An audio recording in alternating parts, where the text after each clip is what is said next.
We have focused on two engagements, actually parts of the same battle. These were the first engagements between U.S. ground forces and elements of the Iraqi Army's Republican Guard. The battle, codenamed Norfolk, and another engagement which has already become something of a classic, an engagement already being studied at Armor School, 73 Easting.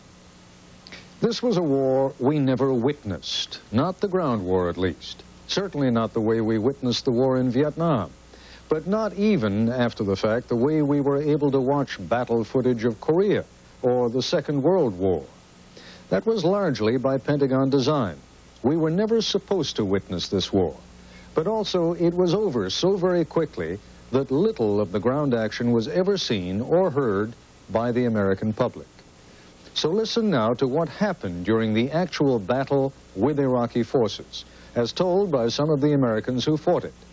And listen as, for the first time, we are able to broadcast some of the actual tank-to-tank transmissions, including the first major contact between U.S. and Iraqi forces.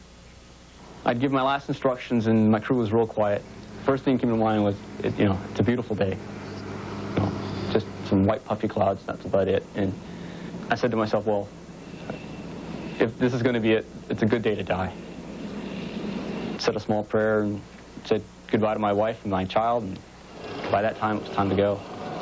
Captain Juan Toro led the unit of the 1st Infantry Division that would break through an Iraqi defensive berm in his sector. This was the first Iraqi line of defense. Captain Toro's men and equipment were ordered to break through. I expected my tank to take some sort of hit. I expected 40 to 50 men to die. So we went through. We were surprised that we didn't receive any incoming. We're like going, yes, we're alive, we're well, no injuries. We only went approximately 20 kilometers into Iraq the first day. Initially, all we saw was miles of sand. The next day, though, we moved through masses of enemy soldiers who were just walking through the desert. Captain H.R. McMaster led a cavalry troop that had been designated as the spearhead for the Hail Mary as U.S. forces crossed into Iraq. His job was to find the Republican Guard without engaging them, just to find them for the larger U.S. units that would follow. The next morning, we got the word you attack in 5 minutes to the 70 Easting. I said, men, this is the moment we've all awaited. The troop was moving towards a village that was not apparent on any maps. In fact, we had no maps of the area. From the village, the Bradley received 23mm fire and also some heavy machine gun fire from the area. The 3rd platoon leader reported it to me and said he was returning fire with his Bradleys. I ordered the 2 tank platoons to come up on either side of me, and I gave them the order to fire. Fire 1 round heat at my command. What happened is the 9 tanks fired the high explosive rounds into the village.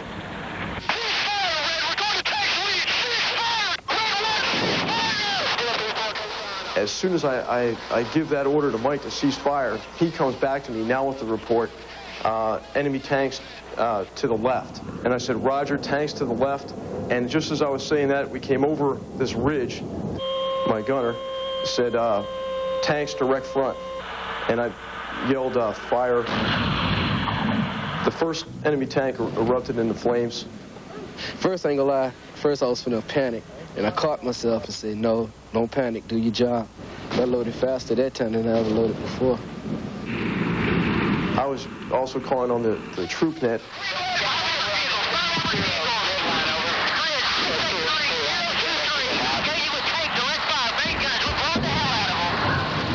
I remember rather vividly one of the enemy crewmen leaping out of the tank as it exploded into flames, and he himself was on fire.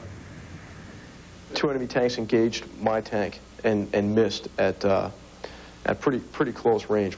At the same time that Captain McMaster and his men were engaged in what has been described as a classic cavalry charge, scouts from the 7th Cavalry moved north of McMaster's location, trying to find the Republican Guard.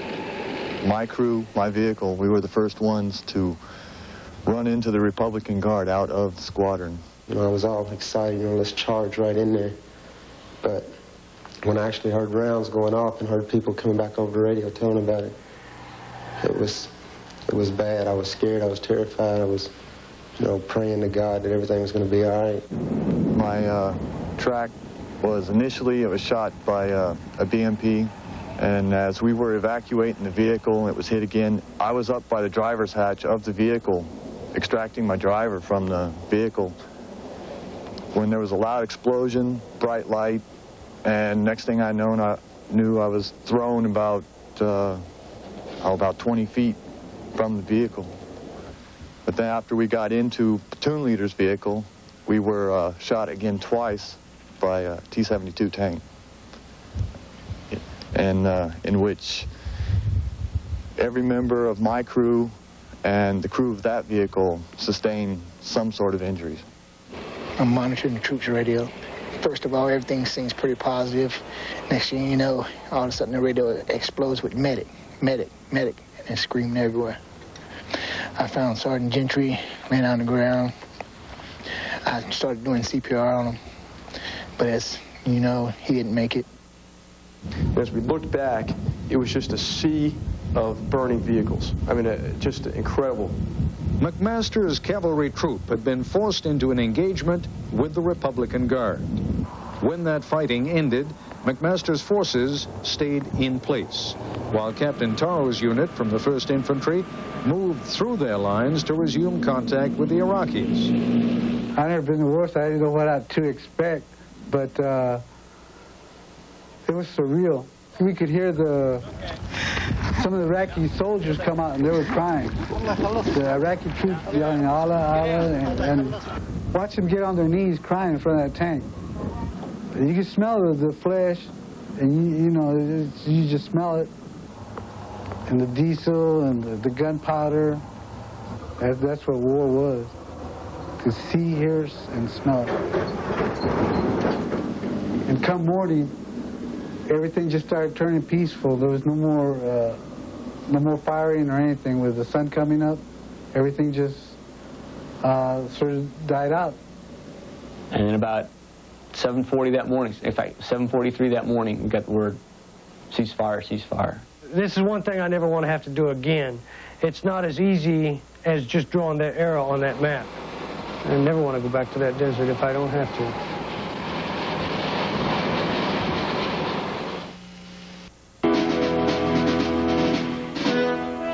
We were, during the weeks of Operation Desert Storm, bombarded with words and images that obscured almost as much as they revealed. How many Iraqi troops, for example, were deployed in what came to be known as the KTO, the Kuwaiti Theater of Operations? The Iraqis had 623,000 people approximately in Kuwait. And how many of those men would ultimately be killed by Allied forces? The Pentagon's Defense Intelligence Agency issued an estimate after the war, a very rough estimate, of about 100,000 Iraqi dead. Now, understand that in modern warfare, the normal ratio of wounded to dead is 3 or 4 to 1. If the DIA's estimate of roughly 100,000 Iraqi dead is correct, then there would have been 300,000 to 400,000 Iraqi wounded. Consider those numbers one more time. Over 600,000 Iraqi troops in the Kuwaiti theater, 100,000 dead, 300,000 to 400,000 wounded. As many as 5 out of every 6 Iraqi troops either killed or wounded. The estimates we heard during and after the war were, we now believe, way off. Focus, for example, on one of the most enduring images of the war, the destruction of a seemingly endless Iraqi mechanized column fleeing on the road north out of Kuwait.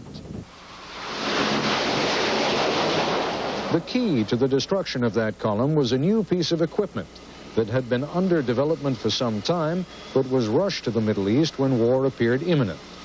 J-STARS, an airborne package of sophisticated radars that illuminates and tracks ground vehicles even at night.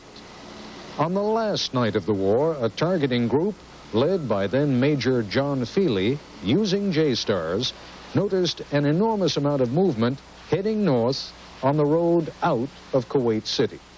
General Schwarzkopf didn't want to fight or bomb the Iraqis inside Kuwait City, so he decided to let them leave, banking on the ability of his air power to trap them later on the road north. It was a nasty night, too. There wasn't a lot of light, but we did know exactly where the target was. We knew exactly where the road was, and we slammed those targets into those guys, and they took off and hit it, and then hit it all night long. And we hit the jackpot. For the Iraqis on the ground, it must have been a nightmare. It's raining, and you've got the sandstorm going, and you are moving up this road with all these vehicles, and then all of a sudden the entire earth explodes around you everywhere. I mean, the confusion, the panic, even the direction to run is maybe hard to know. And that's how we hit them. And we just unloaded. But in fact, when it was over, surprisingly few casualties were found, in what appears to be a tribute to both the efficiency and the humanity of those who planned the air attack on the convoy. They hit the lead vehicles, blocking further progress into Iraq. They hit the end vehicles in the column, blocking any retreat back into Kuwait. But before they strafed the column itself, destroying the vehicles trapped on the road, the troops, driving and being carried north, had plenty of time to evacuate and flee, which would explain why so few Iraqi bodies were found on or near the road after the attack, even though the road was jammed with miles of wrecked Iraqi vehicles.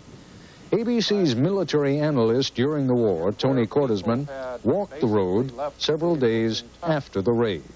When you examine it on the ground, vehicle after vehicle was filled with abandoned loot. There were no casualties, no blood stains, and no corpses. Rather than being a road of death, it was simply a road of abandoned loot. Indeed, the much vaunted Iraqi army itself turned out to be much less than the commanding U.S. general had publicly estimated. Perhaps General Schwarzkopf had been playing public mind games with his estimate of 600,000 plus Iraqis in Kuwait. But in the years since the war, experts like Ahmed Hashim, who has studied the Iraqi army for years and who interviewed relatives and acquaintances who fought in Kuwait, Hashim is convinced that U.S. estimates were off by as much as 300,000 troops. Those estimates, he believes, were based on the assumption that Iraqi military units are the same size as their American counterparts. They are not. Further, says Hashim, Iraqi units in Kuwait were nowhere near full strength. Well, I think by the time of the ground assault on February 24th, I don't think there were more than 250 to 325,000 Iraqi troops in the Kuwaiti theater of operations. A lot of units had suffered desertion rates of between 30 and 70%. A lot of troops took advantage of the great breakdown in command and communications and control between divisions and between Baghdad and the Kuwaiti theater of operations, and literally just took off home.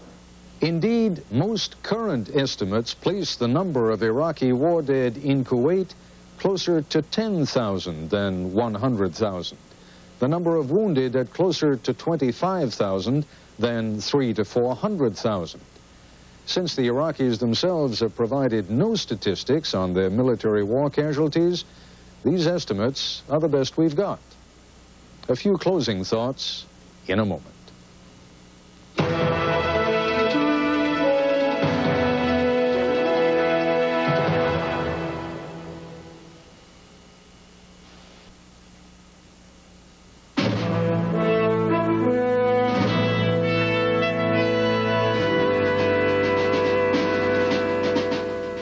I'm not altogether sure that there's anything we've told or shown you tonight that would have made much difference had you known about it during Operation Desert Storm. And I rather suspect that most of you still feel that the press is one of those institutions that we don't really need in times of war. But while acknowledging more than a small personal bias in favor of a free press, let me suggest that you at least suspend judgment on the issue. It seems unpatriotic to raise serious questions when our country is preparing to go to war, but it isn't. It seems ungrateful in the wake of such a brilliant military success to ask whether anyone truly understands why the war was fought and whether our national goals were actually achieved. But wars are not like diving competitions in which scores are awarded on the basis of technical competence. They are a nation's last resort for achieving a series of essential goals. Did Operation Desert Storm do that? Did we ever even identify precisely what goals the United States sought to achieve by going to war? Those are the kinds of questions that must be asked again and again in a democracy, before, during, and after a war. If we fail to ask, we may grow too intoxicated with the pure technical skill of battles well fought, without even understanding whether the war was necessary.